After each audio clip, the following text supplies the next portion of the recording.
The legend just grew a pair. Meet the all-new Liquid Cool Xpulse 210. Motor, no limits. This isn't just an update, it's an evolution. You asked for more power.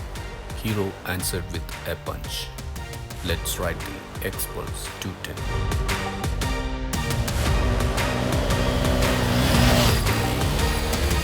എല്ലാവർക്കും പുതിയൊരു വീഡിയോയിലേക്ക് സ്വാഗതം. ഇന്ന് നമ്മുടെ ഒപ്പം ഉള്ളത് Xpulse 210 ആണ്. ഇതിൻ്റെ ഒരു ഡീറ്റെയിൽ റൈഡ് റിവ്യൂ ആണ് ഈ ഒരു വീഡിയോയിൽ.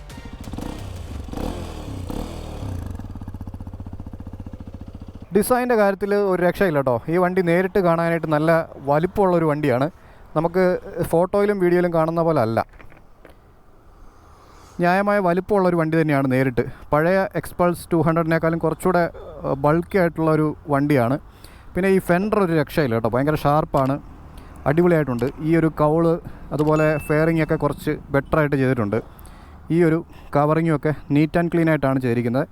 ഓവറോൾ സൈഡിൽ നിന്നും ഫ്രണ്ടിൽ നിന്നും റിയറിൽ നിന്നൊക്കെ നോക്കുന്ന സമയത്ത് 1/3 ആംഗിളും ഒക്കെ അതുപോലെ ഇരുന്ന് ഓടിക്കുമ്പോഴൊക്കെ നമുക്ക് നല്ല ലുക്കുണ്ട്. നല്ല റിഫൈൻഡ് ആയിട്ടുള്ള ഒരു ഡിസൈനായിട്ടാണ് എനിക്ക് ഫീൽ ചെയ്തത്. ഹീറോയുടെ ഡിസൈൻ ടീമൊക്കെ മാറി അടിപൊളി ഒരു തലത്തിലേക്ക് വന്നു എന്നാണ് എനിക്ക് മനസ്സിലാക്കാൻ പറ്റിയത്. ഓവറോൾ ഡിസൈൻ അടിപൊളിയാണ് കേട്ടോ, ഒരു രക്ഷയില്ല. ആരായാലും നമ്മൾ ഈ വണ്ടി കാണുന്ന സമയത്ത് നോക്കും, അത്രയും ലുക്കുണ്ട് ഈ വണ്ടിക്കിപ്പം. പിന്നെ ഇതിൻ്റെ ഓൺ റോഡ് പ്രൈസിൻ്റെ കാര്യം പറഞ്ഞു കഴിഞ്ഞാൽ 2,20,000 രൂപയാണ് ബാംഗ്ലൂരിലെ ഓൺ റോഡ് പ്രൈസ്. എൻ്റെ ഒരു ഫ്രണ്ട് ഈ അടുത്തിടയ്ക്ക് മേടിച്ചായിരുന്നു. പറ്റുകയാണെങ്കിൽ നമുക്കൊരു ഓണർഷിപ്പ് റിവ്യൂ പുള്ളിയെ കൊണ്ട് ചെയ്യിക്കാം. പിന്നെ ഇതിൻ്റെ ബേസ് വേരിയൻ്റ് എന്ന് പറയുമ്പം നമുക്ക് ഇതിൻ്റെ വിൻസ്ക്രീൻ ചെറുതാണ് വരുന്നത്. അതിൻ്റെ കുഞ്ഞൊരു വിൻസ്ക്രീനാണ്, നക്കിൾ ഗാർഡും കാര്യങ്ങളൊന്നുമില്ല, അങ്ങനെയുള്ള കുഞ്ഞു കുഞ്ഞു കാര്യങ്ങളുണ്ട്. ചെറിയ ചെറിയ വ്യത്യാസങ്ങളേ ഉള്ളൂ അതിന്. വണ്ടി എടുക്കുകയാണെങ്കിൽ നിങ്ങൾ ടോപ്പ് എൻഡ് മോഡൽ എടുക്കുന്നതായിരിക്കും നല്ലത്. കാരണം റിയർ ABS ടോപ്പ് എൻഡ് മോഡലിന് മാത്രമേ ഉള്ളൂ, ബേസ് വേരിയൻറ്റിലില്ല. അപ്പോൾ അങ്ങനെയുള്ള കാര്യങ്ങൾ നോക്കിയിട്ട് നിങ്ങൾ പ്രിഫർ ചെയ്യുക. എന്തായാലും ടെസ്റ്റ് റൈഡ് ചെയ്ത് നോക്കുക. ഓണേഴ്സിൻ്റെ ഒപ്പീനിയൻസൊക്കെ നിങ്ങൾ സജഷൻസ് ചോദിക്കുക. അതിനുശേഷം ടെസ്റ്റ് റൈഡ് ചെയ്ത് നോക്കി മാത്രം വണ്ടി എടുക്കുക. അപ്പോൾ ഇതിൻ്റെ എൻജിൻ പെർഫോമൻസിൻ്റെ കാര്യം പറഞ്ഞു കഴിഞ്ഞാൽ 210cc DOHC ലിക്വിഡ് കൂൾഡ് എഞ്ചിനാണ്. കരീസ്മ 210-ലെ സെയിം എഞ്ചിനാണ് കൊടുത്തിരിക്കുന്നത്. ഹീറോ എക്സ്പൾസ് 200-ൻ്റെ എൻജിൻ ഒരു എയർ ഓയിൽ കൂൾഡ് എഞ്ചിനായിരുന്നു. സോ ഹൈവേയിൽ അത് കയറുന്ന സമയത്ത് അത്രത്തോളം ഒരു ക്രൂസിങ് സ്പീഡ് എടുക്കാനായിട്ട് പറ്റുന്നില്ല എന്നുള്ള ഒരു ഇഷ്യൂ ഉണ്ടായിരുന്നത് കൊണ്ടാണ് 210 എന്ന് പറയുന്ന ഈ ഒരു എഞ്ചിനിലേക്ക് അവർ അപ്ഗ്രേഡ് ചെയ്തത്. ഇപ്പോൾ വണ്ടി ക്രൂസ് ചെയ്യാനായിട്ട് ഈസിയാണ്. നമുക്കിപ്പം ഇതിൻ്റെ ഒരു ക്രൂസിങ് സ്പീഡ് നല്ല സ്മൂത്തായിട്ട് ഓടിക്കണം എന്നുണ്ടെങ്കിൽ ഒരു 6000 RPM ആണ് ഇതിൻ്റെ ബെസ്റ്റ് സ്പോട്ട് എന്ന് പറയുന്നത്. അതായത് നമുക്കൊരു 80-85 വരെ മാക്സിമം നമുക്ക് സ്മൂത്തായിട്ട് ഓടിക്കാം. അതിന് മേലെ നമ്മൾ കൈ കൊടുക്കുമ്പം, അതായത് 6000 RPM മുതൽ മേലോട്ട് കൈ കൊടുക്കുമ്പം വൈബ്രേഷൻ സ്റ്റാർട്ടാവും. ഒരു 90 അങ്ങേയറ്റം ക്രൂസ് ചെയ്യാൻ പറ്റും. അതിന് മേലെ വൈബ്രേഷനോടുകൂടി തന്നെയായിട്ട് നമുക്ക് ഓടിക്കാൻ പറ്റുള്ളൂ. വണ്ടി പവർ കയറി ടോപ്പ് എൻഡ് എടുക്കുന്നുണ്ട്, പക്ഷേ പ്രശ്നം വൈബ്രേഷനാണ്. വൈബ്രേഷൻ എന്ന് പറയുന്നത് സീറ്റിൻ്റെ പോർഷനിലോട്ടൊന്നും ഫീൽ ചെയ്യുന്നില്ല, മെയിനായിട്ട് ഈ ഹാൻഡിൽ ബാറിലാണ്. അപ്പോൾ നമുക്ക് ഓവർ സ്പീഡ് ചെയ്യുന്ന സമയത്ത് അല്ലെങ്കിൽ ഒരു 100+ പോകുന്ന സമയത്ത് ഹാൻഡിൽ ബാറിലേക്ക് നല്ല തരിപ്പ് വരുന്നുണ്ട്. അപ്പോൾ അതുകൊണ്ട് നമുക്കൊരു കൈ ഇങ്ങനെ പിടിച്ചിരിക്കാനുള്ള ഒരു കോൺഫിഡൻസ് കിട്ടുന്നില്ല. സോ നമ്മൾ കുറച്ച് ഓട്ടോമാറ്റിക്കലി നമ്മളത് സ്പീഡ് റെഡ്യൂസ് ചെയ്യാനായിട്ട് ശ്രമിക്കും. സോ ഹയർ RPMസിൽ അത്യാവശ്യം നല്ല വൈബ്രേഷൻ ഹാൻഡിൽ ബാറിലും ഫുഡ് പെഗിലും അതുപോലെ ഈ ടാങ്കിൻ്റെ ഹഗ് ചെയ്യുന്ന ആ ഒരു പോർഷനിലേക്കും വരുന്നുണ്ട്. സീറ്റിലോട്ട് പക്ഷേ അത്രത്തോളം വരുന്നില്ല കേട്ടോ, അതെനിക്ക് ഇഷ്ടപ്പെട്ടു. എന്തായാലും സീറ്റിൽ നമുക്ക് അരോചകമായിട്ട് ഫീൽ ചെയ്യത്തില്ല. അപ്പോൾ എന്തായിരുന്നാലും വൈബ്രേഷൻ്റെ കാര്യം അതാണ്.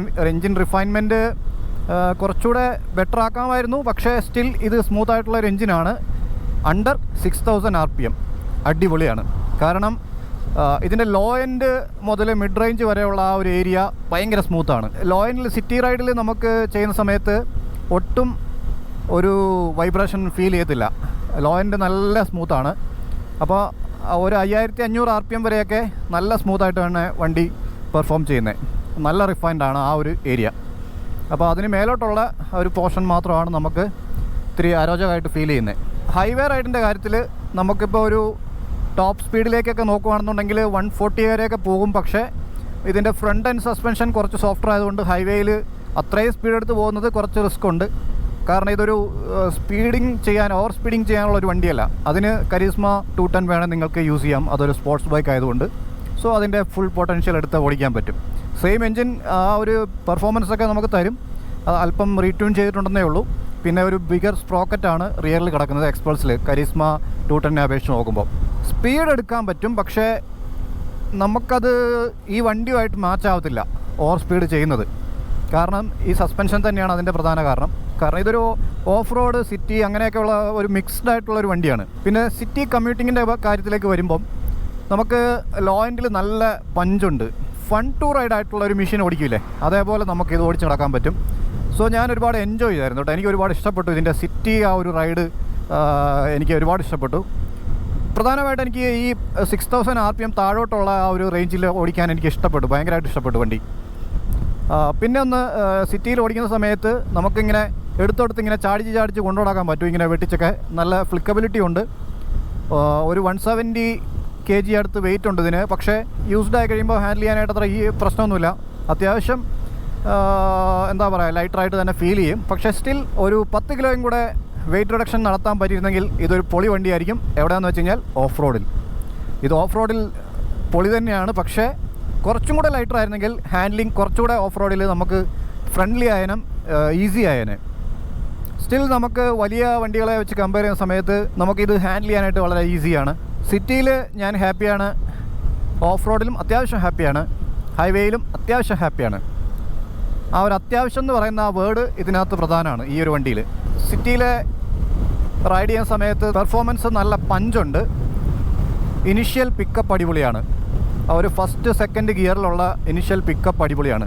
അപ്പം പെർഫോമൻസിൻ്റെ കാര്യത്തിൽ നമുക്ക് ഇത് ഓഫ് റോഡിൽ ട്രാക്റ്റബിൾ ആണോ എന്ന് ചോദിച്ചു കഴിഞ്ഞാൽ ഇതൊരു കമ്മ്യൂട്ടറിഷ് എൻജിൻ പോലെയാണ് എനിക്ക് ഫീൽ ചെയ്യുന്നത്. എന്ന് വെച്ച് കഴിഞ്ഞാൽ കരീസ്മയിലുള്ള സെയിം എൻജിൻ കുറച്ച് റീട്യൂൺ ചെയ്തെന്ന് മാത്രമേ ഉള്ളൂ. കരീസ്മ എന്ന് പറയുമ്പോൾ അതൊരു സ്പോർട്സ് ബൈക്കിൻ്റെ എൻജിനാണല്ലോ. അപ്പോൾ ആ ഒരു എൻജിൻ കുറച്ചൊന്ന് മയപ്പെടുത്തി അവർ ഈ ഒരു വണ്ടിയിൽ ഓൾറൗണ്ടർ എന്നുള്ള സെറ്റപ്പിലേക്ക് അതിനെ കൊണ്ടുവന്നിരിക്കുന്നു എന്നാണ് എനിക്ക് മനസ്സിലാക്കാൻ പറ്റിയത്.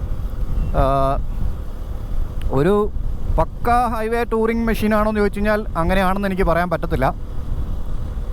നമുക്ക് എന്താ പറയുക, കമ്മ്യൂട്ട് ചെയ്യണം, സിറ്റിയിൽ ഓടിക്കണം, ഓഫ് റോഡിൽ അത്യാവശ്യം ട്രാക്റ്റബിലിറ്റി തരണം, ഹൈവേയിലും അത്യാവശ്യം ക്രൂസിങ് ചെയ്യാൻ പറ്റണം. ആ ഒരു രീതിക്കാണ് ഇതിൻ്റെ എൻജിൻ സെറ്റ് ചെയ്തിരിക്കുന്നത്. ഒരു ഓൾറൗണ്ടർ പർപ്പസ് എന്നുള്ള നിലയിൽ ഓഫ് റോഡ് ബൈക്കുകളെ വെച്ച് കമ്പയർ ചെയ്യുന്ന സമയത്ത് ട്രാക്റ്റബിലിറ്റി ഉണ്ടോ എന്ന് ചോദിച്ചു കഴിഞ്ഞാൽ അത്രത്തോളം ട്രാക്റ്റബിലിറ്റി ഉണ്ടെന്ന് എനിക്ക് പറയാൻ പറ്റത്തില്ല. ഞാൻ പറഞ്ഞതുപോലെ ഒരു കമ്മ്യൂട്ടറിഷ് എൻജിനായിട്ട് അത് തന്നെയാണ് ഫീൽ ചെയ്യുന്നത്. ലോ എൻഡിൽ നല്ല പഞ്ചുണ്ട്, പക്ഷേ ട്രാക്റ്റബിലിറ്റി കുറവാണ്. ഡീസൻറ്റ് ട്രാക്റ്റബിലിറ്റി ഉണ്ടെന്ന് പറയാം. പിന്നെ എൻജിൻ ഹീറ്റിൻ്റെ കാര്യം പറഞ്ഞു കഴിഞ്ഞാൽ DOHC എൻജിനാണ്, ലിക്വിഡ് കൂൾഡാണ്. അപ്പോൾ ഒരു 210cc അല്ലെ 200cc എന്ന് വെച്ച് നോക്കുമ്പം ന്യായമായിട്ടുള്ളൊരു ഹീറ്റൊക്കെയാണ്. പക്ഷേ ലെഫ്റ്റ് സൈഡിൽ കാലിൻ്റെ ഈ താഴോട്ട് നമുക്ക് ബമ്പർ ടു ബമ്പർ ട്രാഫിക്കിൽ ഒരു 20 മിനിറ്റ്സ് കണ്ടിന്യൂസ് ആയിട്ട് ഓടിക്കുകയാണെങ്കിൽ ഹീറ്റ് ഫീൽ ചെയ്യും. അതുപോലെ തന്നെ ഓഫ് റോഡ് ചെയ്യുന്ന സമയത്ത് നമുക്ക് ലെഫ്റ്റ് സൈഡിൽ കൂടുതലായിട്ട് ഹീറ്റ് ഫീൽ ചെയ്യുന്നുണ്ട്. സ്റ്റിൽ മാനേജബിളാണ്. അത്ര ഓവർ ഹീറ്റിംഗ് എന്ന് പറയാൻ പറ്റില്ല. നമ്മളത് തുടർച്ചയായിട്ട് ഫസ്റ്റ് ഗിയറിൽ തന്നെ ഇട്ട് ഓടിക്കുമ്പോഴാണ് കൂടുതലും അങ്ങനെ ഫീൽ ചെയ്യുന്നത്. പിന്നെ ഇതിൻ്റെ മൈലേജിൻ്റെ കാര്യം പറഞ്ഞു കഴിഞ്ഞാൽ ഫ്യൂൽ ടാങ്ക് കപ്പാസിറ്റി എന്ന് പറയുന്നത് 13 ലിറ്ററാണ്. ഡീസൻ്റ് ആയിട്ടുള്ള ഒരു ടാങ്ക് റേഞ്ച് ഉണ്ട്. മൈലേജ് ഒരു അപ്രോക്സിമേറ്റ് മൈലേജ് എന്ന് പറയുന്നത് നമുക്ക് ഒരു മിക്സ്ഡ് ആയിട്ടുള്ള കണ്ടീഷനിൽ നമുക്കൊരു 33 to 35 ആണ് കിട്ടുന്നത്.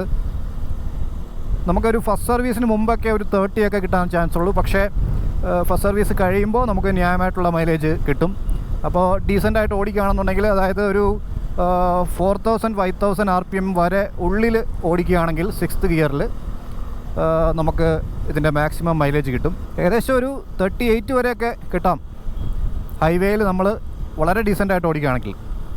പക്ഷേ ഒരു മിക്സഡ് കണ്ടീഷൻ, നമ്മളിപ്പോൾ ഒരു സിറ്റി സ്ഥിരമായിട്ട് കമ്മ്യൂട്ടിങ് അങ്ങനെയൊക്കെയുള്ള ചെയ്യുന്ന സെറ്റപ്പിലും അതുപോലെ ഹൈവേയും കൂടെയൊക്കെ മിക്സ് ചെയ്ത് ഓടിക്കുന്ന സമയത്ത് നമുക്കൊരു 34-35 ഒക്കെ ആ റേഞ്ചിലായിരിക്കും കിട്ടുന്നത്. പിന്നെ ആദ്യത്തെ 3 ഗിയേഴ്സ് ഷോർട്ട് ഗിയേഴ്സാണ്. ഒരു ഷോർട്ട് ഗിയറിംഗ് റേഷ്യോ തന്നെയാണ് ഇതിനകത്ത് സെറ്റപ്പ് ചെയ്തിരിക്കുന്നത്. കാരണം പെട്ടെന്ന് നമുക്ക് ഷിഫ്റ്റ് ചെയ്ത് എടുക്കുന്ന തരത്തിലാണ് ഗിയർ ഷിഫ്റ്റിംഗ്. ഇതിൻ്റെ എർഗണോമിക്സിൻ്റെ കാര്യം പറയാം. ഞാനത് ജസ്റ്റ് ഇരുന്ന് കാണിച്ചു തരാം. ഒരു 830 mm സീറ്റ് ഹൈറ്റ് ഉണ്ട്.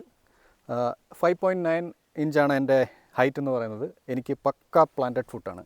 എൻ്റെ ഒരു ഹൈറ്റിന് ഇത് പ്രോപ്പറായിട്ടുള്ള ഹൈറ്റാണ്. ഒരു 5.7 വരെ ഉള്ളവർക്ക് ഈസി ആയിട്ട് റൈഡ് ചെയ്യാം, ബാക്കിയുള്ളവർക്ക് ടിപ്റ്റോ ആയിരിക്കും.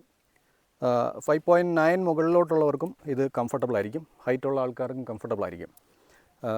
അത്യാവശ്യം അപ്രൈറ്റ് ആയിട്ടുള്ള ഒരു ഹാൻഡിൽ ബാർ പൊസിഷനാണ്. നമുക്ക് ഫുഡ് പെഗ് എന്ന് പറയുന്നത് ഒരു സെമി റിയർ സെറ്റ് ആയിട്ടുള്ള ഫുഡ് പെഗാണ്. സെൻറ്റർ സെറ്റ് എന്ന് പറയാൻ പറ്റില്ല, കുറച്ചൊരു പുറകിലോട്ടാണ്, പക്ഷേ ഒരുപാട് പുറകിലോട്ടുമല്ല. ഓവർ അഗ്രസീവ്നെസ് ഉള്ള ടൈപ്പിലല്ല. നമുക്ക് സ്റ്റാൻഡ് ചെയ്ത് നിന്ന് ഓടിക്കുന്ന സമയത്ത് കുറച്ച് കംഫർട്ട് തരുന്ന രീതിക്കാണ് ഇതിൻ്റെ ഫുഡ് പെഗ് പൊസിഷൻ. പിന്നെ സീറ്റിംഗ് കംഫർട്ടിൻ്റെ കാര്യം പറഞ്ഞു കഴിഞ്ഞാൽ നല്ല ലോങ് ആയിട്ടുള്ള ഒരു സീറ്റ് സെറ്റപ്പാണ്. അത്യാവശ്യം കുഷ്യനുണ്ട് റൈഡറിന്. അതുപോലെ ഇവിടുത്തെ ഈ ഒരു ചെരിവ് നമുക്ക് ബാക്ക് സപ്പോർട്ട് തരുന്നുണ്ട്. പില്ലിയൻ സീറ്റ് എന്ന് പറയുന്നത് ഒരു സിറ്റി റൈഡിന് യൂസ്ഫുൾ ആകുന്ന തരത്തിലാണ്. അതിന് മേലെ ലോങ് ഡിസ്റ്റൻസ് ടൂറിങ്ങിന് അത്രത്തോളം കംഫർട്ടബിൾ ആയിരിക്കില്ല. നമ്മൾ അഡീഷണൽ ഒരു കുഷ്യനൊക്കെ സെറ്റപ്പ് ചെയ്ത് പോകേണ്ടി വരും. പിന്നെ നല്ല ഗ്രാബ് റെയിൽ ഇവിടെ പറഞ്ഞുണ്ട്, സ്ട്രോങ് ആയിട്ടുള്ളത്. നമുക്കിപ്പോൾ വണ്ടി മറിച്ചിടുകയാണെങ്കിലൊക്കെ ചെയ്യുന്ന സമയത്ത് ഉയർത്താനും ഒക്കെ അത് യൂസ്ഫുള്ളാണ്. പിന്നെ ഫ്രണ്ടിലും നമുക്ക് ഈ ഒരു ഹുക്ക് നമ്മൾ ഓഫ് റോഡിങ് ഒക്കെ ചെയ്യുന്ന സമയത്ത് ഒരാൾക്ക് വലിച്ച് വണ്ടി ഫ്രണ്ടിൽ നിന്ന് മുന്നോട്ടൊക്കെ എടുക്കാനൊക്കെയുള്ള സെറ്റപ്പിനാണ് ഇത് കൊടുത്തിരിക്കുന്നത്. പിന്നെ ഹാൻഡിൽ ബാർ ഡിസൈൻ എന്ന് പറയുന്നത് അത്യാവശ്യം വൈഡാണ്. നമുക്ക് റിലാക്സ്ഡ് ആയിട്ടിരുന്ന് ഓടിക്കാൻ പറ്റുന്ന തരത്തിലാണ് ഹാൻഡിൽ ബാർ ഡിസൈൻ എന്ന് പറയുന്നത്. 21 ഇഞ്ച് വീൽസാണ് ഫ്രണ്ടിൽ വന്നിരിക്കുന്നത്. സ്ലിം ആയിട്ടുള്ള വീൽസാണ്. ഓഫ് റോഡിൽ നല്ല കേപ്പബിളാണ്. അതുപോലെ നമുക്ക് മാനുവർ ചെയ്യാനായിട്ട് ഈസി ആയിരിക്കും. സസ്പെൻഷൻ എന്ന് പറയുന്നത് 41 mm ആണ്. അതുപോലെ 210 mm ട്രാവൽ വരുന്നുണ്ട്. നല്ല സോഫ്റ്റാണിത്. നമുക്ക് റിയറിലേക്ക് വന്നു കഴിയുമ്പം അഡ്ജസ്റ്റബിൾ സസ്പെൻഷനാണ്, പ്രീലോഡ്. നമുക്ക് കാണാം മോണോഷോക്കാണ്. അപ്പോൾ ലിങ്കേജ് ടൈപ്പാണ്. കുറച്ചൊരു ഹാർഡർ സൈഡിലാണ് നമ്മുടെ സ്റ്റോക്ക് സെറ്റപ്പ് കിടക്കുന്നത്. അപ്പോൾ റിയർ കുറച്ചൊരു സ്റ്റിഫർ സൈഡിലാണ്. അതുപോലെ തന്നെ ഹൈവേയിൽ നല്ല സ്റ്റെബിലിറ്റി കിട്ടാനായിട്ടാണ് അങ്ങനെ സെറ്റപ്പ് ചെയ്തിരിക്കുന്നത്. പക്ഷേ നമുക്ക് സിറ്റി റൈഡിൽ പില്ലിനൊക്കെ ഇരിക്കുമ്പം അത്രത്തോളം കംഫർട്ട് കിട്ടുന്നില്ല എന്നാണ് നമ്മളോട് പറഞ്ഞത്. പിന്നെ സീറ്റ് അത്ര കുഷ്യൻ്റെ അല്ല, പില്ലിയൻ്റെ പോർഷൻ. റൈഡറിൻ്റെ അത്യാവശ്യം കുഷ്യനൊക്കെ കൊള്ളാം. പിന്നെ ഒരു 3-4 കിലോ നമുക്ക് ലഗേജ് ക്യാരി ചെയ്യാനുള്ള ഒരു സെറ്റപ്പും ഉണ്ട്. നല്ല സ്ട്രോങ് ആണ് കേട്ടോ. ടയർ ഗ്രിപ്പിൻ്റെ കാര്യം പറഞ്ഞു കഴിഞ്ഞാൽ ഈ ടയർ ഗ്രിപ്പ് അത്ര പോരാ എന്നാണ് എൻ്റെ ഒരു അഭിപ്രായം. കാരണം എന്താണെന്ന് വെച്ച് കഴിഞ്ഞാൽ നമുക്കിപ്പോൾ ഒരു ടി വി എസിൻ്റെ യൂറോ ഗ്രിപ്പ് എന്ന് പറയുന്ന ടയറാണ് ഈ ഇട്ടിരിക്കുന്നത്. ഇപ്പോൾ ഒരു ഗ്രാവലൊക്കെ ഉള്ളിടത്തൂടെ നമുക്ക് അത്രത്തോളം കോൺഫിഡൻസ് കിട്ടാറില്ല. നോർമൽ സിറ്റി യൂസേജിന് ഓക്കെയാണ്, ഹൈവേ റൈഡിനും വലിയ തെറ്റില്ല. പക്ഷേ ഹാർഡ് ബ്രേക്കിംഗ് ഒക്കെ ചെയ്യുന്ന സമയത്ത് നമുക്ക് അത്രത്തോളം കോൺഫിഡൻസ് കിട്ടുന്നില്ല ഈ ടയറിൽ. അതായത് നമ്മളിപ്പോൾ ഫാസ്റ്റായിട്ട് നമ്മൾ പോകുന്ന സമയത്ത് പെട്ടെന്ന് ബ്രേക്ക് ചെയ്യാൻ നോക്കിക്കഴിഞ്ഞാൽ അത്രത്തോളം ഗ്രിപ്പ് കിട്ടുന്നില്ല. അത് ബ്രേക്കിൻ്റെ കുഴപ്പമല്ല. ഫ്രണ്ടിൽ പെറ്റൽ ഡിസ്ക്കാണ്, റിയറിലും പെറ്റൽ ഡിസ്ക്കാണ് വന്നിരിക്കുന്നത്. ഡ്യുവൽ ചാനൽ ABS വരുന്നുണ്ട് ടോപ്പ് എൻഡ് മോഡലിൽ. ബേസ് വേരിയൻറ്റിൽ സിംഗിൾ ചാനലേ ഉള്ളൂ.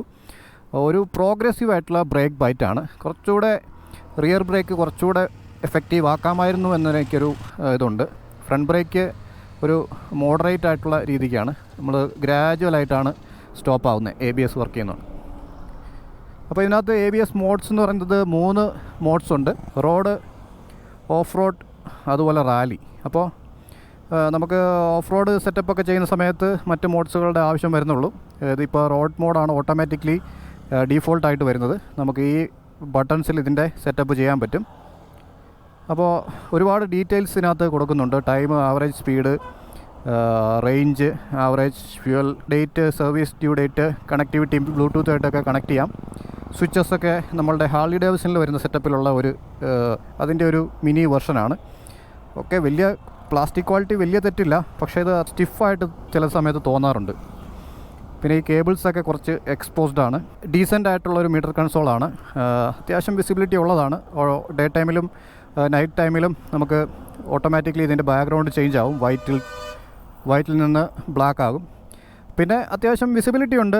നമുക്ക് ഓവറായിട്ടുള്ളൊരു സൺലൈറ്റ് ഡയറക്റ്റ് മേലേന്ന് അടിക്കുന്ന സമയത്ത് മാത്രം ചെറിയൊരു റിഫ്ലക്ഷൻ അടിച്ചിട്ട് നമുക്ക് വിസിബിലിറ്റി പ്രോബ്ലം ഉണ്ട്. അതർവൈസ് കുഴപ്പമില്ല, നീറ്റായിട്ടാണ് അത് ചെയ്തിരിക്കുന്നത്. പിന്നെ മിറർ തീരെ ശോകമാണ് കേട്ടോ, വിസിബിലിറ്റി ഒട്ടുമില്ല. ബ്ലൈൻഡ് സ്പോട്ട് നല്ല രീതിക്കുണ്ട്. അപ്പോൾ തീർത്തും നമുക്ക് കാണാൻ പറ്റത്തില്ല തൊട്ടടുത്തുള്ള വണ്ടികളൊന്നും. അത് അധികം അങ്ങോട്ട് അഡ്ജസ്റ്റ് ചെയ്യാൻ പറ്റുന്ന സെറ്റപ്പിലല്ല ഇത് സെറ്റ് ചെയ്തിരിക്കുന്നത്. ഒരു ആഫ്റ്റർ മാർക്കറ്റ് മിറർ വെച്ചാൽ നന്നായിരിക്കും. പിന്നെ ഇതിൻ്റെ എക്സോസ് സൗണ്ട് കേട്ടോ ഒരു രക്ഷയില്ല, അടിപൊളിയാണ്. എനിക്ക് പേഴ്സണലി ഒരുപാട് ഇഷ്ടപ്പെട്ടു. ഒരു പൊട്ടൽ ഇതിനകത്തുണ്ട്. അത് നമ്മൾ ലോവർ RPM ഹയർ ഗിയേഴ്സിൽ നമ്മൾ കൈ കൊടുത്ത് പോകുമ്പോഴാണ് ഇതിൻ്റെ ശരിക്കും അതിൻ്റെ ഒരു ഫീൽ കിട്ടുന്നത്. നല്ല രസമാണ്. സിറ്റിയിൽ ഫൺ ആയിട്ട് ഓടിക്കാനായിട്ട് നല്ല രസമാണത്. എനിക്ക് ഒരുപാട് ഇഷ്ടപ്പെട്ടു ഇതിൻ്റെ ഒരു പൊട്ടൽ.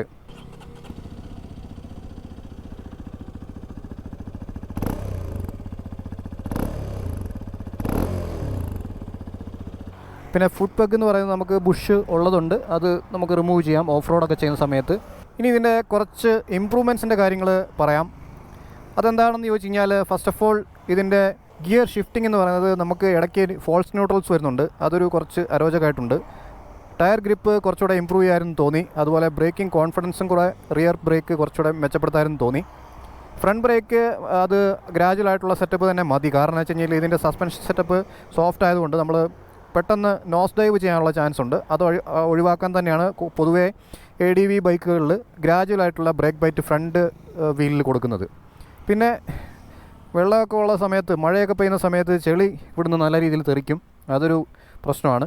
നമുക്ക് ഇവിടുന്ന് ഒരു എക്സ്റ്റൻഡർ സെറ്റപ്പ് ചെയ്ത് കഴിഞ്ഞാൽ അത് ഒഴിവാക്കി കിട്ടും. പിന്നൊന്ന് USB നമ്മൾ കണക്ട് ചെയ്യരുതെന്നുള്ള രീതിയിൽ ഹീറോ അത് ഇവിടെ കൊണ്ടുപോയി ഇത് ഒളിപ്പിച്ച് വെച്ചിട്ടുണ്ട് ഒരു USB. അത് ഓപ്പൺ ചെയ്യാൻ തന്നെ പാടാണ്. ഇതുണ്ടോ, ഈ വയറെല്ലാം കൂടെ ഇരിക്കുന്നതുകൊണ്ട് ഭയങ്കര പാടാണ്. അത് യൂസ് ചെയ്യാൻ പറ്റുമെന്ന് എനിക്ക് തോന്നുന്നില്ല. പിന്നെ പില്ലിയൻ കംഫർട്ട് കുറച്ചുകൂടെ ബെറ്റർ ആക്കിയാൽ നന്നായിരുന്നു. നമുക്ക് ടൂറിംഗ് ഒക്കെ ചെയ്യുന്ന സമയത്ത് കുറച്ചുകൂടെ ബെറ്റർ ആയിരിക്കും പില്ലിയന്. അതുപോലെ തന്നെ ഇതിൻ്റെ ഒരു വയറൊക്കെ എക്സ്പോസ് ചെയ്തിരിക്കുന്നതും പാനൽ ഗ്യാപ്സൊക്കെ കുറച്ചുകൂടെ അവോയ്ഡ് ചെയ്യാനും തോന്നി.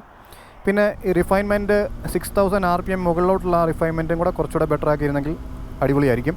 നമുക്ക് കുറച്ചും കൂടെ ഒരു ഹൈവേയിൽ ടൂർ ചെയ്യുന്ന സമയത്ത് ക്രൂസിങ് സ്പീഡ് ഒരു 100 സിമ്പിളായിട്ട് കൊണ്ടു നടക്കാൻ പറ്റുമായിരുന്നു.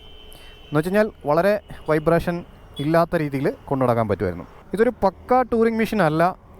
എന്ന് വെച്ച് കഴിഞ്ഞാൽ ടൂർ ചെയ്യാൻ മേല എന്നല്ല, ഒരു ഷോർട്ട് ഡിസ്റ്റൻസ് അല്ല ഒരു വീക്കെൻഡ് ടൂറിംഗ് ആണ്, അതിനും കൂടെ വേണ്ടിയിട്ട് ബിൽറ്റ് ചെയ്തിരിക്കുന്ന ഒരു വണ്ടിയാണ്. എന്ന് വെച്ച് കഴിഞ്ഞാൽ ഒരു 200-250 കിലോമീറ്ററൊക്കെ നമുക്ക് സിമ്പിളായിട്ട് പോയി വരാനായിട്ട് ഉള്ള സെറ്റപ്പിലാണ്. അതിന് മേലെ പോകുമ്പോൾ നമുക്ക് കുറച്ച് ക്ഷീണവും അതുപോലെ ഡിസ്കംഫർട്ടും ഒക്കെ ഫീൽ ചെയ്യും.